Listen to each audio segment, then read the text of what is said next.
Alléluia. Merci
Seigneur. puisque je suis un simple instrument, que tu vas parler toi en premier, que ton peuple soit toujours connecté à toi. C'est dans le nom de Jésus, notre Seigneur et Sauveur, nous avons prié.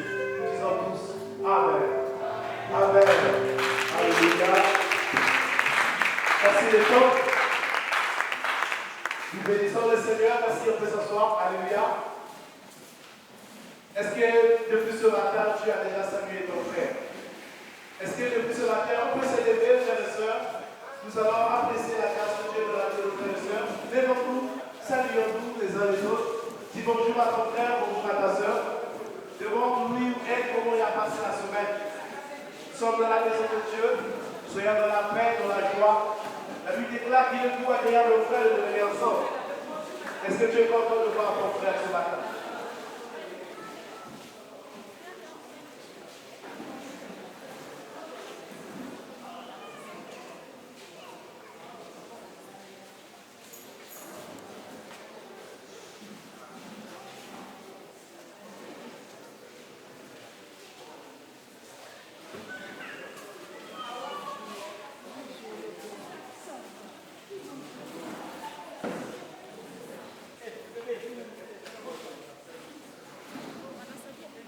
Amen.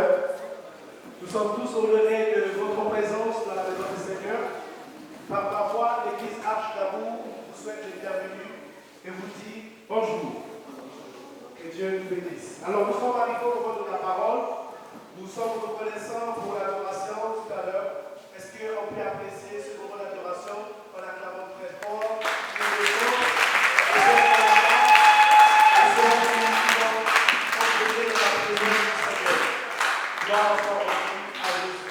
Nous voulons aussi dire merci à Dieu ce matin pour la présence de notre frère Papa Yoga qui se porte super bien.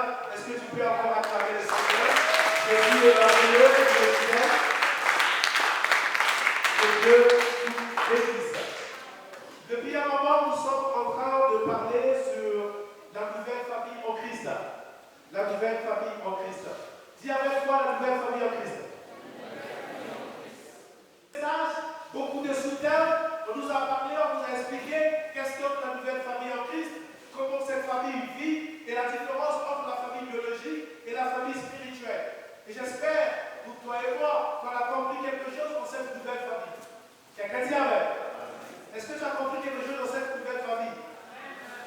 C'est ça le but et le rôle de l'Église. C'est de nous aider à comprendre la parole, mais c'est de nous aider aussi à comprendre le mystère du royaume de Dieu qui n'est autre que la nouvelle famille.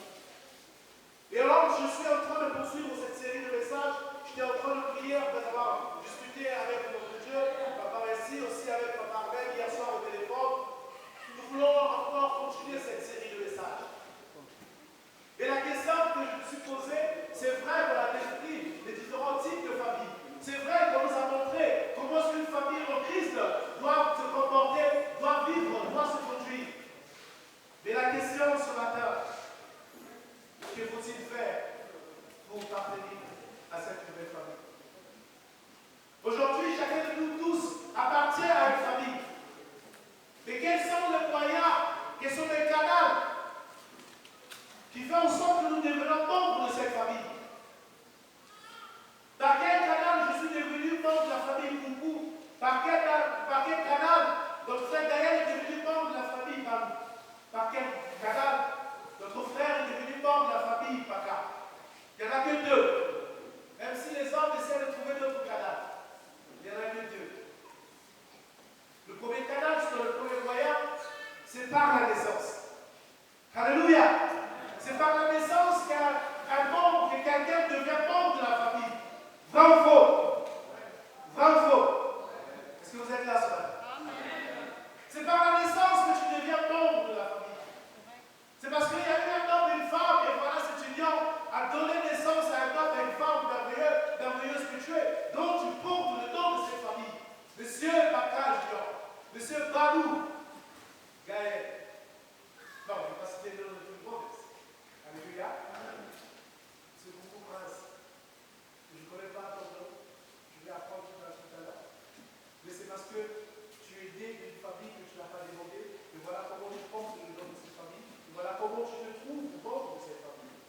Alléluia.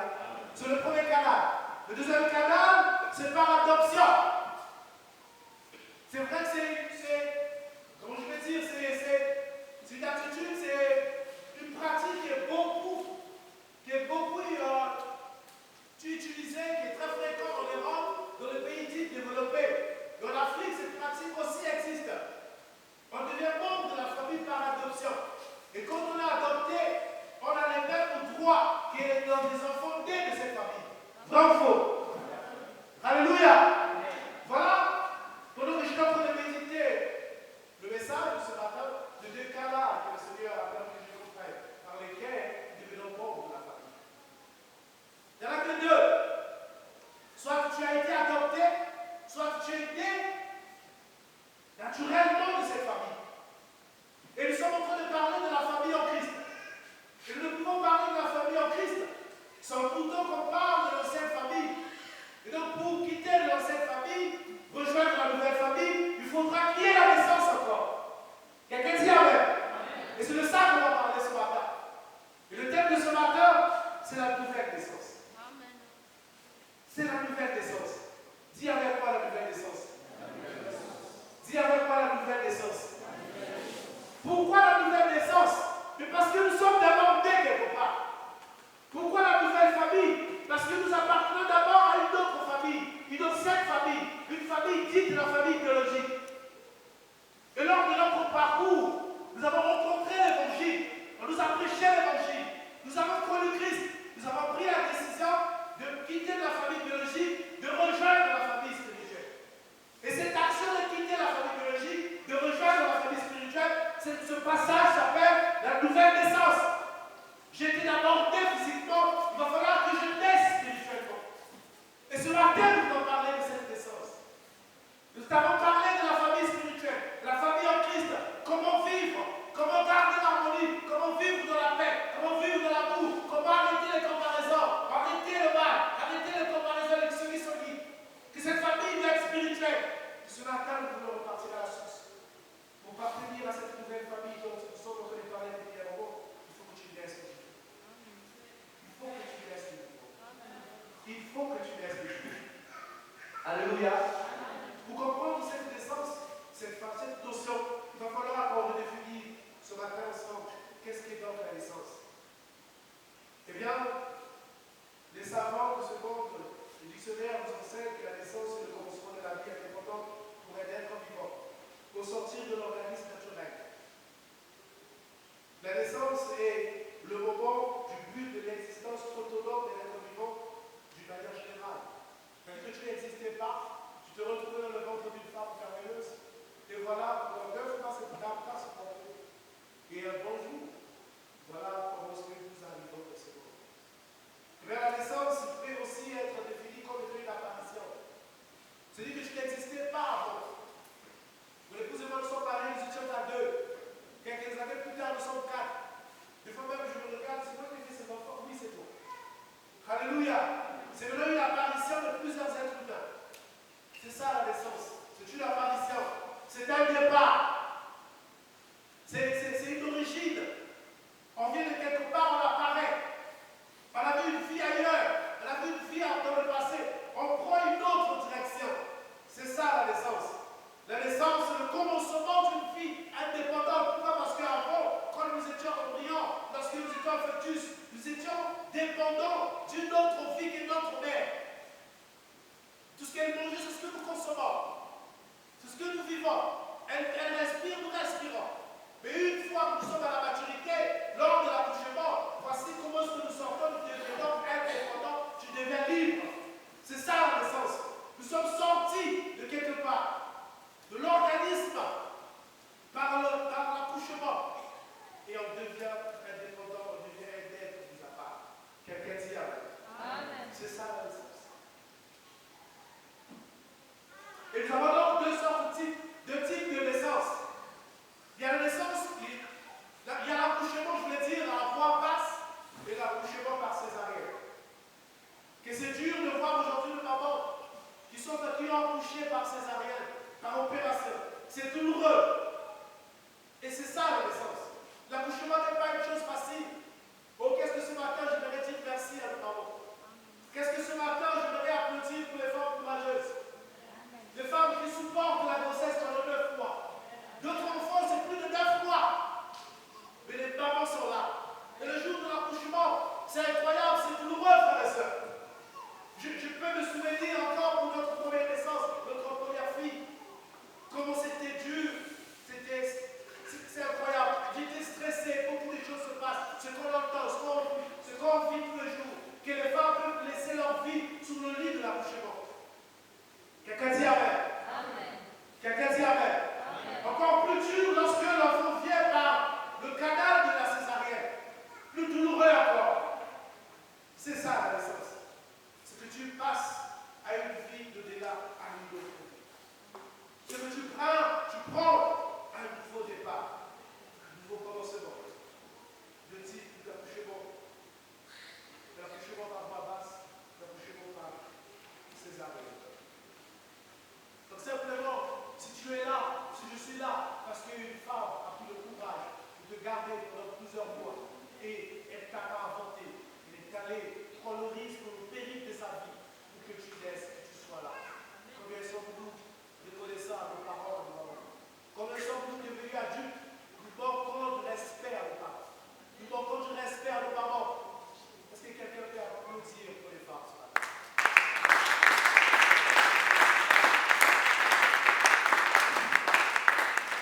Combien sommes-nous passons les jours, les années, sans tout le temps visiter nos parents? Et puisqu'elles deviennent vieilles, elles deviennent sincères. Quelle gratitude. Ce n'est pas là la question. La question, c'est pour vous montrer la portée de la naissance. Parce que ce n'est toujours pas facile. Il m'arrive de temps en temps, mes parents sont pas amis, quand je vais leur visite. Ça me fait du bien de demander à maman comment je suis né. Je suis en train de remémorer ces instants. Combien ça n'a pas été facile. C'est vrai que des fois, elles ajoutent un peu de piment. Mais ça m'aide à moi à être toujours reconnaissant à l'égard de mes parents. Quelqu'un dit Amen. Sois reconnaissant, frères et sœurs, à l'égard de tes parents, à l'égard de nos mamans, de ta mère. Alléluia. La naissance. Nous comprenons que si nous sommes debout, nous sommes vivants, si nous appartenons à nos familles, c'est parce que, eh bien, nous sommes nés de ces familles. Et qu'il arrive des fois des hommes et des femmes, des enfants, qui regrettent d'avoir appartenu dans ces familles, de naître dans ces familles, parce que c'est une famille, entre guillemets, qui n'a pas de possibilités, pour l'instant, qui n'a pas de moyens. Et tu te compares aux familles des autres. Quand je suis né dans cette famille, non, c'est Dieu qui a permis que tu naisses dans cette famille. Il faut rendre grâce de la famille, de la situation à laquelle tu te trouves. Il faut être reconnaissant. Il faut être reconnaissant parce qu'aujourd'hui, que des milliers d'enfants sont inventés. Et quand même, leurs membres sont abandonnés. Mais toi, tu as un père, tu as une mère, mais tu n'es pas reconnaissant parce qu'il te manque simplement le matériel. Quelqu'un dit Amen ce matin. Amen. Soyons reconnaissants, frères et sœurs. Soyons heureux. Soyons fiers d'appartenir dans nos familles. Alléluia. Amen. Tu n'as pas demandé, tu es arrivé. Donc grâce au Seigneur de cette famille. Et nous sommes là pour te parler de la nouvelle naissance en Christ. La naissance, la nouvelle naissance.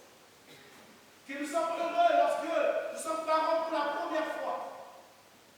Que nous sommes vraiment dans les anges, comme on dit. Nous sommes vraiment dans l'extase lorsque nous sommes parents pour la première fois. Quelle joie! Et c'est la même joie que notre Dieu partage lorsqu'il dame sur le corps. Lorsque quelqu'un prend la décision de naître de nouveau. Qu'est-ce donc la nouvelle naissance? Qu'est-ce que cela signifie la nouvelle naissance? Nous venons là de découvrir. Nous venons là de nous rappeler ce que c'est la naissance. Maintenant, nous allons parler de la naissance spirituelle. La nouvelle naissance. Jean chapitre 3, verset 1, verset 7. Est-ce qu'on peut se mettre là? Si vous.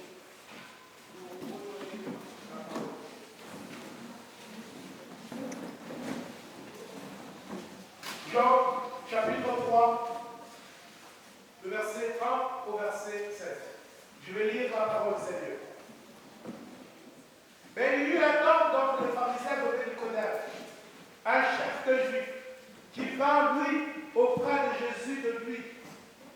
Il lui dit, Rabbi, nous savons que tu es un docteur venu de Dieu, car personne ne peut faire ce miracle que tu fais, si Dieu est avec nous. Jésus lui répondit en vérité, je te le dis, si un homme ne naît de nouveau, il ne peut voir le royaume de Dieu. Nicodème lui dit, comment un homme peut-il naître encore quand il est vieux? Peut-il rentrer dans le sein de sa mère et naître? Jésus répondit, en vérité, je te le dis, si un homme naît d'eau et d'esprit, il ne peut rentrer dans le royaume de Dieu. Quelqu'un dit Amen. Je relis le verset 5. Jésus répondit, en vérité, je te le dis, si un homme naît d'eau et d'esprit, il ne peut rentrer dans le royaume de Dieu. Ce qui est né de la chair est chair, ce qui est né de l'esprit est esprit. Ne te trompe pas que je t'ai dit, il faut que vous naissiez de nouveau. Est-ce que tu peux acclamer la parole? On peut s'asseoir. Nous avons redéfini, sinon parler, expliquer en quelque peu de mots, ce que c'est la naissance naturelle, de comment est-ce que nous appartenons à la naissance de la famille biologique, comment est-ce que nous atterrissons, comment est-ce que nous portons les noms de nos familles biologiques naturelles. Mais ici, nous sommes là ce matin pour nous parler de la naissance spirituelle, de la nouvelle naissance en Christ. Et le point ce matin, c'est pour nous rappeler, nous montrer que pour appartenir dans la nouvelle famille en Christ, il faut naître de nouveau. Et ce passage ici que nous voulons nous partager, de lire, il s'agit d'une conversation d'un homme appelé Nicodème et de notre Seigneur Jésus. Alléluia. Je veux le relire dans une autre version, la version parole vivante. La parole déclare, il y avait parmi les pharisiens un homme appelé Nicodème. Il était l'une des personnalités dirigeantes de la nation juive, un membre du grand conseil. Une nuit, il va trouver Jésus. Il le salua en son terme. Rapide, nous savons que Dieu t'a envoyé pour nous enseigner, car de toute évidence, personne ne saura accomplir les miracles que tu fais si Dieu n'est pas avec lui. Jésus lui répondit, vraiment, je te l'assure, celui qui ne passe pas par une nouvelle naissance ne saurait voir le règne de Dieu. Comment un homme déjà vieux pourrait-il être une seconde fois s'esclave d'honneur? Il ne peut tout de même pas retourner dans le sein de sa mère pour renaître. Vraiment, je te l'assure, reprend Jésus, afin de renaître d'eau et d'esprit, personne ne peut entrer dans le royaume de Dieu. La naissance naturelle ne transmet que la vie humaine naturelle. Seule une naissance spirituelle peut transmettre la vie de l'esprit. Ne sois donc pas surpris si je t'ai dit, il vous faut tous passer par cette nouvelle naissance. Amen. Est-ce que quelqu'un comprend de quoi il s'agit ce matin? Nicodème vient voir le Seigneur. De nuit, il a vu ce que le Seigneur fait. Il a compris. Il est en train de comparer ce que le mouvement religieux pharisien est en train de faire et l'arrivée de notre Seigneur. C'était un homme que la Bible appelle docteur de la loi. Nicodème n'était pas n'importe qui, il connaissait la loi. C'était un enseignant, un savant. Mais quand il a regardé la vie de Christ, il a dit non, cet homme est de Dieu. C'était un envoyé de Dieu. Il vient le voir. Il dit Seigneur, tu es un homme de Dieu. Tu es un envoyé de Dieu. Car les deux personnes ne peuvent faire des miracles et des prodiges que tu fais si il est né. Alléluia. Nicodème était un savant, un homme respectable. Mais malgré sa connaissance, il a reconnu qu'il lui manquait quelque chose. Il a reconnu qu'il n'était pas complet. Il a vu que non, j'ai la connaissance, c'est vrai. Mais cet homme, ce qu'il fait, c'est extraordinaire. Je dois aller vers lui. Il a choisi de venir la nuit. Remarque, la nuit, eh bien, c'est le serment des ténèbres. Bien qu'ayant la connaissance, mais Nicodème était toujours dans les ténèbres. Alléluia. Qui était Nicodème? Nicodème était un connaisseur de la loi, un pharisien. La Bible dit une personnalité juive, un docteur de la loi. Et ce matin, pendant que je méditais ce passage, j'ai eu à recenser 3 catégories de Nicodème. Nicodème de nos jours, c'est qui?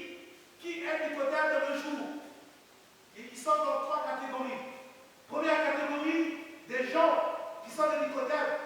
C'est des personnes qui ont la connaissance de la parole de Dieu. C'est des personnes qui peuvent te réciter la Bible même les yeux fermés. Et il y en a beaucoup.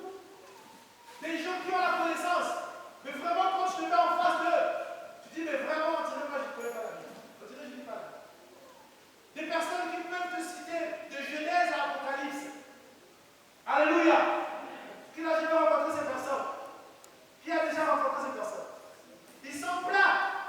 Il y a même ceux qui font des cours de théologie, mais qui n'ont rien à voir avec le Seigneur. Ce sont des Nicodèmes. Alléluia. Les gens qui connaissent la parole. Les gens qui ont la connaissance, qui font la théologie, mais qui n'ont pas une relation avec Dieu. Qui n'ont pas une vie d'intimité avec le Seigneur. C'est la première catégorie des Nicodèmes. Quelqu'un dit Amen. Est-ce que tu es là, frère et soeur? La deuxième catégorie des Nicodèmes, c'est les personnes qui fréquentent les églises. Les Nicodèmes, c'est les personnes qui sont là, tous les jours, tous les dimanches. Les personnes même qui servent. Ils savent ce que Dieu attend d'eux. Ils savent qu'est-ce que Dieu attend de chacun de nous. Des Nicodèmes, ils sont peut-être là au milieu de nous ce matin. Ils sont venus. Mais en réalité, ils n'ont pas encore une intimité avec le Seigneur. Ils ne sont pas encore nés de nouveau. Ils ont la connaissance. Ils lisent la Bible quelquefois. Et peut-être qu'ils servent ici. Peut-être qu'ils sont au protocole. Mais ils ne sont pas encore nés de nouveau. C'est ça la deuxième catégorie. Des gens qui servent. Des gens qui sont là. Mais qui ne sont pas nés de nouveau. Parce qu'ils ont aimé l'Église. Parce que là-bas, il y a la générosité. Il y a la bonté. Je veux du travail. C'est des Nicodèmes qui viennent chercher le mariage par le salut. Qui viennent chercher le travail par le salut. Qui ne viennent pas pour le salut. Qui ne viennent pas pour leur relation avec Dieu. Qui ne viennent pas pour leur croissance. Vous êtes des Nicodèmes. Est-ce que tu es là ce matin? Tu es dans quelle catégorie? Tu as beau avoir la connaissance, mais la connaissance ne suffit pas. La connaissance ne sauve pas. C'est la relation avec Dieu qui sauve. Il faut que tu naisses de nouveau ce matin. Il ne suffit pas seulement de dire que je suis de la famille de l'Arche d'amour. Ça va être un slogan. Pour véritablement appartenir de la famille de Dieu, il faut naître de nouveau. Alléluia. Cette deuxième catégorie de personnes s'est répandue dans nos églises. Vous allez remarquer avec nous, chaque dimanche, les églises sont remplies. Je ne sais pas s'il y a un quartier où il n'y a pas d'église. Des grandes églises. Qui ont des milliers de personnes qui vont à l'église. Mais quand je regarde par après, du comportement, des habitudes, de notre vivre ensemble, c'est le chaos total. Et à cause de nous, les chrétiens, les païens qui ne veulent pas, qui veulent venir à Dieu, on leur fait obstacle. À cause de toi, les gens ne vont plus prier. Les gens ne vont plus venir à l'église. L'évangélisation devient dure. Parce qu'on te voit venir à l'église tous les jours. Mais tu n'aimes pas ton frère. Tu n'aimes pas ton fils. Tu n'aimes pas les enfants de ta mère. Les sépares, notre femme qui passe par là. Tu n'aimes pas les enfants de tes frères. Dans le voisinage, c'est toi qui crée la division. Tu es des amis.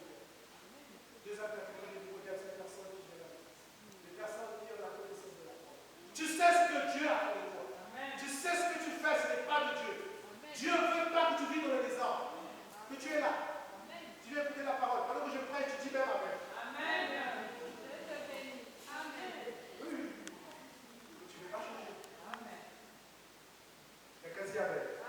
Dans cette catégorie de modèles, c'est des personnes qui sont invitées. Qui sont invitées sur la terre, qui viennent pour écouter la parole. Dans cette catégorie de personnes, c'est des personnes qui se sont invitées eux-mêmes. Des personnes qui veulent rencontrer le Seigneur, qui ont soif de la parole de Dieu. Ces personnes, généralement, ils sont fatigués dans la vie du monde. Ils veulent abandonner le mal. Ils veulent changer de vie. Et ils se tournent vers le Seigneur. Ils se tournent vers les églises. Cette catégorie de personnes, c'est ce que je veux. Ma prière pour chacun de nous. Je veux que chaque fois nous ayons toujours soif du Seigneur. Et Nicodème ne s'est pas contenté de sa connaissance. Il ne s'est pas dit, je suis un docteur, je connais. Mais lorsqu'il a revu ce que le Seigneur faisait, il s'est vu en position d'aller vers le Seigneur. Ce matin, je prie que tu te regardes, que tu viennes vers Jésus. Ce matin, je prie que tu sois parmi la troisième catégorie de ces personnes qui cherchent continuellement une relation avec le Seigneur. Qui cherchent à se débarrasser de la vie du monde Alléluia. Est-ce que Dieu parle à quelqu'un ce matin? Tu fais partie de quelle catégorie de personnes ce matin? Les premières, c'est ceux qui ont les connaissances, qui peuvent te réciter toute la Bible, mais qui ne pratiquent pas cette parole. Ils ont la connaissance, mais qui ne pratiquent pas la parole.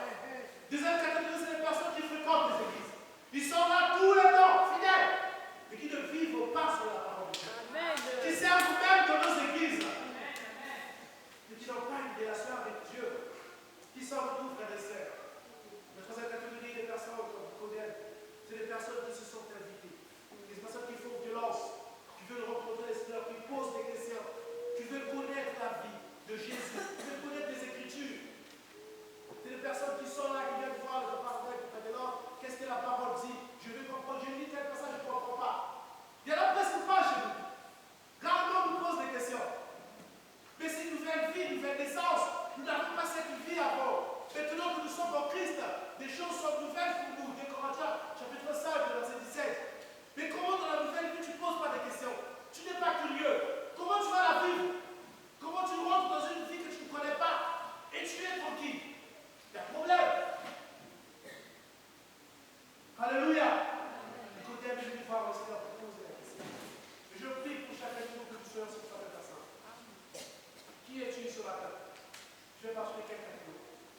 Que voyez-vous que l'homme est venu, il a posé la question. Mais comment est homme Dieu peut-il être encore? Repartira-t-il de ce salaire? Qu'est-ce que finalement la nouvelle naissance? Et c'est la réponse de notre Seigneur ce matin. Le Seigneur dit à Nicodème, en vérité, je te le dis.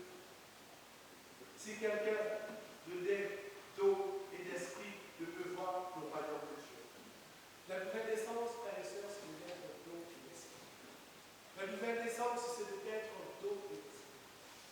Nous descendons physiquement au travers d'une femme, mais dans le Seigneur, nous descendons au travers du baptême, au travers de l'esprit. Amen. Quelqu'un dit Amen. Amen. J'ai une question pour toi ce matin. Est-ce que tu es né? Est-ce que tu es né de nouveau, frères et sœurs? L'église Arche d'Amour, est-ce qu'il y a de nouveaux nés ici? Amen. Est-ce que cette église est remplie de femmes et des hommes qui sont remplis, qui sont nés de nouveau? Amen. Si cette église est remplie de femmes, des jeunes, des enfants qui sont nés d'eau et d'esprit. Amen. Alléluia. Amen. Oui, frères et sœurs. Seigneur, j'ai la parole du Seigneur. Il dit si quelqu'un ne rentre pas, il n'est pas d'eau et d'esprit, il peut rentrer de la chose. Il peut rentrer, il ne peut pas faire partie du monde de la famille de Christ. Si tu ne n'es pas d'eau, si tu ne prends pas le baptême d'eau, si tu ne n'es pas, tu n'es pas baptisé par le Saint-Esprit, tu peux être avec nous ici. Tu peux prétendre faire partie de la famille Arche d'Amour. Il n'y a pas de problème. Mais en réalité, le Seigneur ne te connaît pas. Tu feras partie de ceux-là que Jésus dira, retire-toi de moi, je ne t'ai jamais connu. Parce que simplement, tu n'as pas connu la nouvelle naissance. Parce que simplement, tu n'avais pas pris l'engagement de passer par le son du baptême. Tu n'as pas pris soin que tu sois baptisé par le Saint-Esprit. Quelqu'un dit Amen. Je veux t'encourager ce matin avec nous. À toi qui es déjà né de nouveau, progresse dans cette marche. Continue dans cet élan de cœur avec le Saint-Esprit. Oh, qu'est-ce que j'ai adoré l'adoration ce matin? Amen. Quelle présence du Saint-Esprit. Continue à invoquer la gloire et la présence du Saint-Esprit dans ta vie. Amen. C'est ça notre nouvelle naissance. Amen. Alléluia. Est-ce que tu es né? Deuxième point pour finir.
Seigneur notre Dieu, nous venons ici pour apprendre afin d'aller mettre en pratique chez nous à la maison, chez nous dans la société, chez nous au travail.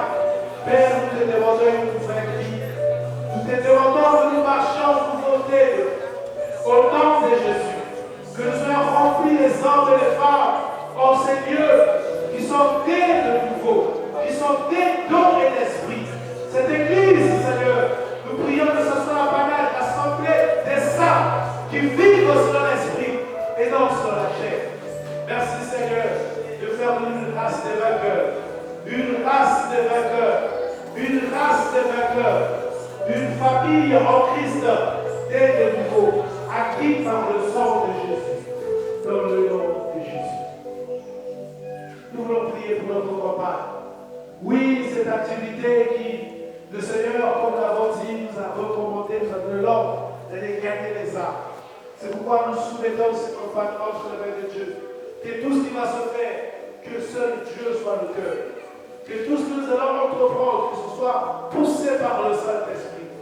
Élevons nos voix, prions pour la campagne. Seigneur, merci pour la campagne. Merci pour ces activités, Seigneur. Merci pour les moyens financiers, tant matériels, spirituels, physiques. Éternel Dieu, merci de préparer ton Église. Pour, oh Dieu, de pouvoir aller arracher entre les mains de l'Église toutes les armes, Seigneur. D'aller prêcher l'Évangile, d'aller montrer le chemin de la nouvelle naissance, d'aller sauver les âmes qui sont sous la prise de l'ennemi, qui sont dans cette génération perverse. Seigneur Dieu, donne-nous cette capacité, donne-nous les moyens, donne-nous la sagesse et les stratégies nécessaires pour que la campagne soit une réussite et un succès, pour que les âmes soient gagnées à toi, pour que les familles soient restaurées, pour que les enfants soient restaurés, pour que les femmes soient restaurées, pour que les enfants soient délivrés, pour que les femmes soient délivrées, dans le nom de Jésus. Merci pour la campagne. Merci pour les moyens. Tu vas élever tes mains. Merci pour la nouvelle vie qui est en train de souffler maintenant. Merci pour la nouvelle naissance qui est en train de visiter ton peuple. Merci pour la nouvelle naissance qui est en train de visiter ton église. Dans le nom de Jésus, je proclame une nouvelle naissance. Je proclame une nouvelle naissance. Que le Saint-Esprit vous visite. Que le Saint-Esprit agit. Et que l'homme dans ta vie, reçoit le Saint-Esprit, soit baptisé de la puissance du Saint-Esprit. Que l'Esprit de Dieu te localise là où tu es. Là où tu es du mal à renoncer au péché. Là où tu es du mal à abandonner la vie passée. Et que tu sois baptisé.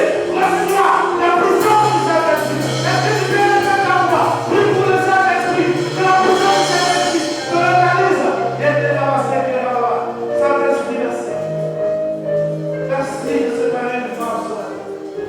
Merci de séparer un homme, soeur. Merci de libérer un couple, soeur. Merci de restaurer les enfants, soeur. Merci, Seigneur, pour la nouvelle naissance.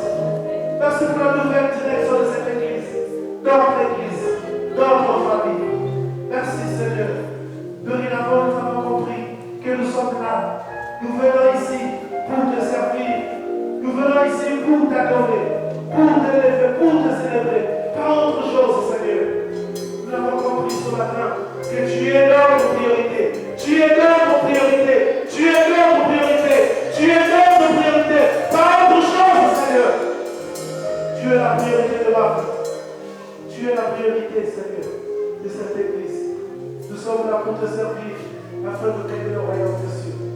Bénis ton peuple, guéris ton peuple, console ton peuple, fortifie ton peuple.